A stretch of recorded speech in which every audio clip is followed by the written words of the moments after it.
불멸의 전사 2. Part of this great team.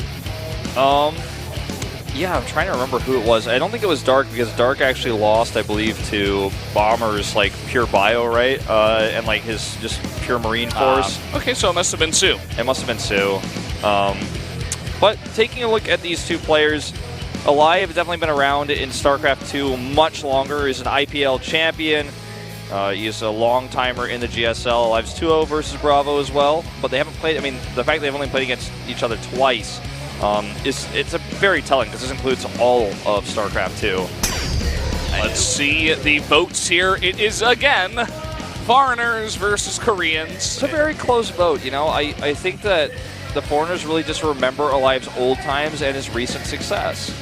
Yeah, recent success. BrAvO having some recent success of his own. Let's see who's going to take it here. Game number 2.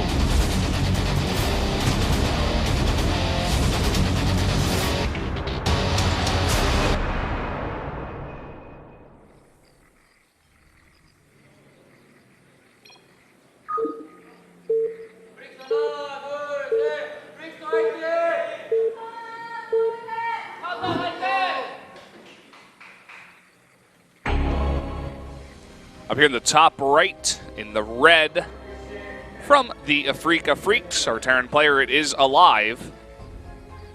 I'm liking his glasses. Those are new. And bottom left, his opponent in blue. It's BrAvO. Everybody, give him a round of applause.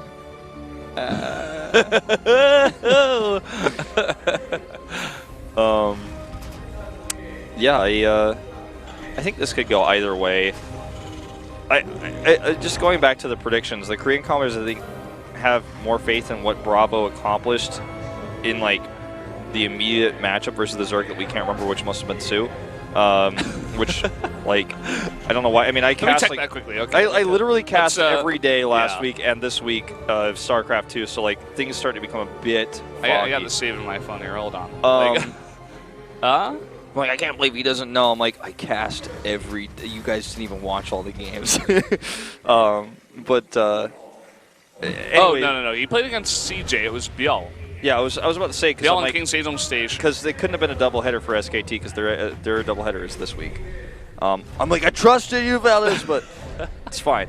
But aLive has looked like overall throughout 2016 like a more powerhouse player. Had a really good performance in both the GSL and the SSL, and was being fielded a lot for Afreeca, helped them secure their spot in the playoffs. And I think that's kind of what the foreigner side of things is looking at, is like his overall 2016, whereas the Korean competition is probably focusing on like, he beat Biel. Okay, I mean, that's, you're talking about BrAvO. Yeah, I mean, I would hope there would be some more analysis on the Korean side on why else they would go for BrAvO, you know? I mean, he did have a lot of successful TVTs in 2015 too. So you were talking about aLive, he's got some great TVT, but BrAvO does as well. So maybe they're saying like, they're both good at TVT, they're both good at the matchup rather. So, you know, BrAvO's looking good within the last couple of weeks, compared better than aLive, I suppose, and so maybe that's why they go for him. Either way, it is going to be a TVT on Overgrowth. This could look like a lot of old games from the past on this map. And both players opening gas first, something we're seeing to be a lot more common these days. Yeah, definitely so. It's also kind of created an increase in proxy Marauders and proxy Reaper builds, as we saw Maro actually do 2 Reaper proxy yesterday. It's kind of the new way of countering this as well. It's a risky build to go for gas first, but we do see it every now and then. But we do see a fast CC coming up with this for BrAvO, so he's a little bit vulnerable here.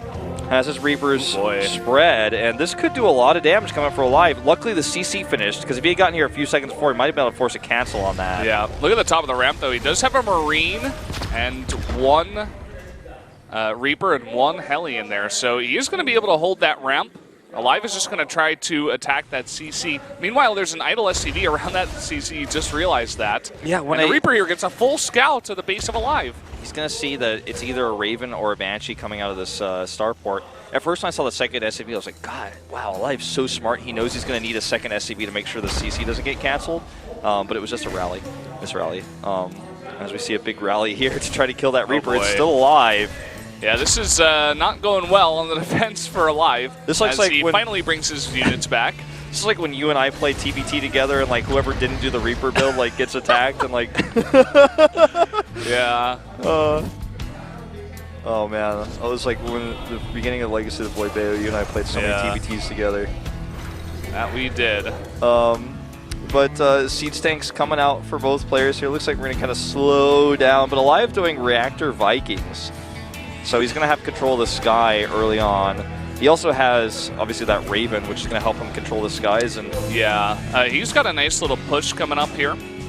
He does not have a third CC on the way, but he's already making tanks, as is BrAvO, but aLive is going to have massive control of the sky here. He does check the watchtower here through the line of sight blocker, but he actually wins because BrAvo's not paying attention. But just to finish my point, he's going to have massive control of the sky with the Raven and the extra Vikings that are being pumped out.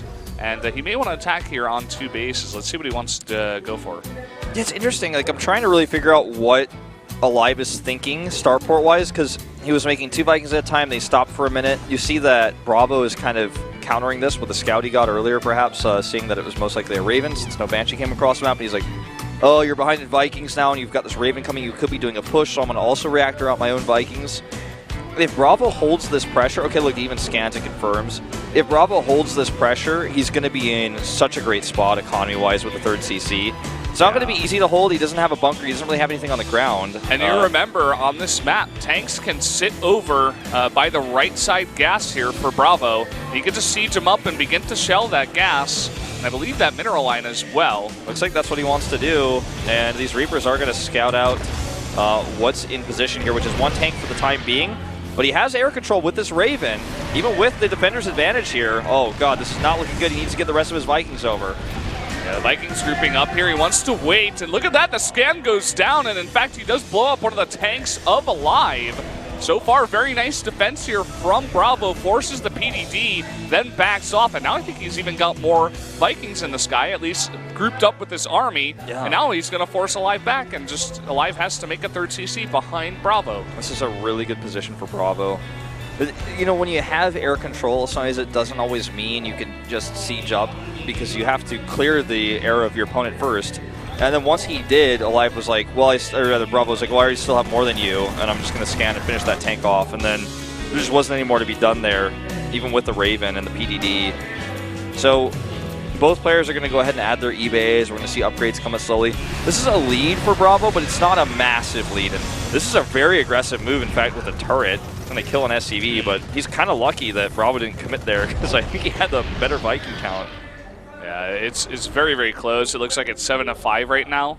I think BrAvO may have bursted down 1 Viking, and of course there was no PDD that was used.